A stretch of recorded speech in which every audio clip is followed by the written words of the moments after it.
It began with a rumor.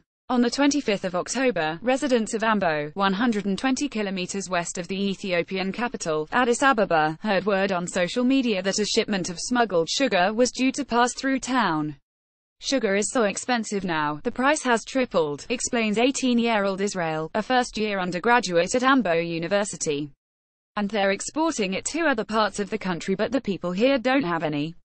It's not fair. So Israel joined the large crowd of young men and women that erupted in protest as 3 trucks rolled down the high street later that day, seizing hold of the vehicles and setting up roadblocks. He threw stones in the ensuing confrontation with police and covered his face with a scarf to avoid the tear gas launched in his direction.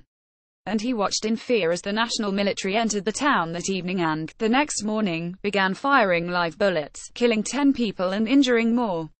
They were shooting at us with silencers on, he says.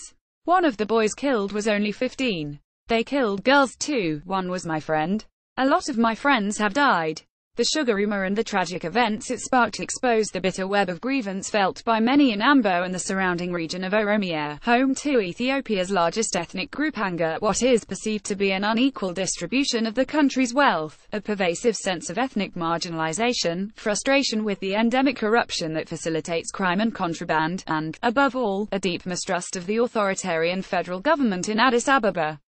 Protests and strikes have resumed across Oromia, since a 9-month state of emergency intended to quell them was lifted in August.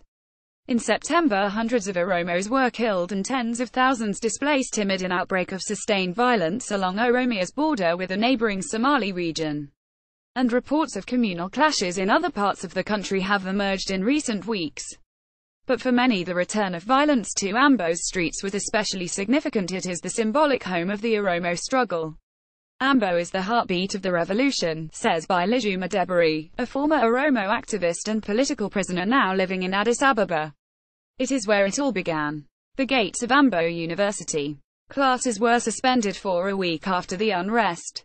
Photograph Tom Gardner. Since the October protest, federal police have been stationed in Ambo and other towns along the road to Addis Ababa, some of which experienced similar confrontations between security forces and protesters in the days that followed. Ambo is once again occupied by military troops, whose street patrols bring back unpleasant memories of life under emergency rule. They walk around the city with their guns, intimidating people, says Galana, a student in health science at their university. People are afraid. Shops and businesses were shut for several days after the unrest. Classes at schools and universities were suspended for a week, as students protested against the extra police presence on campus. Students fear for their lives, says Galana's friend, Ganetti, also a student at their university. Some don't want to come to class, though they avoided joining the protests for fear of violence. Both sympathize with the cause. In particular, they echo many in Ambo and elsewhere in expressing anger at the mass displacement of Oromos from the Somali region, and outrage at the perceived failure of the central government to protect them from what survivors say were unprovoked attacks and human rights abuses by Somali regional security forces. In the weeks running up to the protests, many of the displaced had arrived in Ambo and the surrounding area seeking shelter. The fact that the military were sent quickly into Ambo has fueled suspicions about the motives of the central government. Gadiza Desalegn, head of the town's communication bureau, says he doesn't know where the order for the intervention came from. The people are demanding an answer, he says.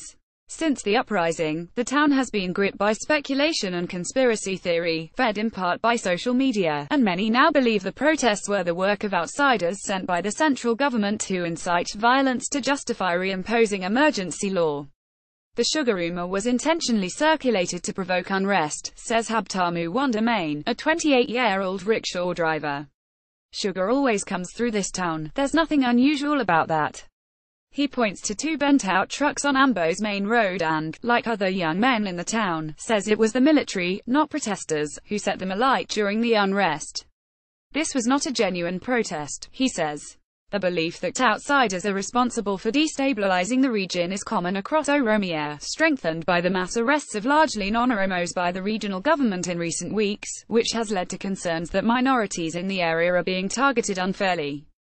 Others blame the protests on members of the new Oromo regional administration, pointing to an upsurge in ethno-nationalist sentiment across Oromia in recent months. A wing has emerged within the leadership that plays the ultra-Oromo nationalist card and could be behind this unrest, argues René Lefort, a longtime observer of Ethiopian politics. He is among those who argue that instability across Ethiopia stems in large part from the weakness of the central government and efforts of the various ethno-regional wings of the ruling coalition party, the Ethiopian People's Ruling Democratic Front (EPRDF), to attain political preeminence. But the most striking shift in Ambo and elsewhere in Oromia over the past year is the widespread popularity of the new regional leadership, with many singling out Lemma Megaza, the regional president, for approval. "I love him," says Israel, the young protester. "He is my life." Under Megaza, Oromia's government has promised land redistribution, imposed higher taxes on foreign investors, and demanded that they provide more jobs for local young people. Locals also note that demonstrations this year have been policed more peacefully by local security forces. The Oromo police, once seen as lackeys of the ruling party, are now widely considered allies in the struggle against the federal government. For residents of Ambo, it is the assertiveness of this new government that best explains the brutality of the federal military in suppressing the October protest. Lemma and his administration are on the side of the people, says Galana, the student. The problem now is the central government.